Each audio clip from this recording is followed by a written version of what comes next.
பாதகாதிபதி ஒரு ஜாதகத்தில் எவ்வாறு பலனை தருவார்கள் அப்படிங்கிறத இன்றைய பதிவில் பார்ப்போம். சரலக்கணத்திற்கு 11ஆம் இடம் பாதகஸ்தானமாக வரும்.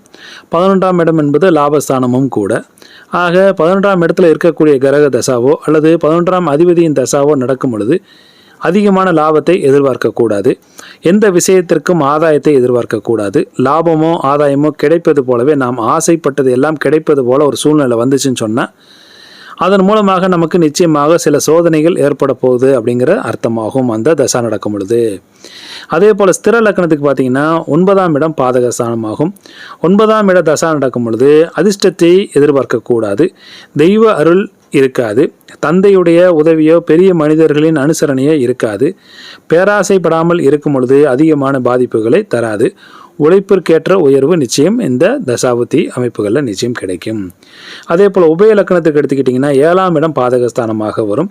7ஆம் அதிபதி தசா நடக்கும் பொழுது வாழ்க்கை துணையிடம் அதிக எதிர்பார்ப்புகள் வைத்துக் கொள்ளக்கூடாது.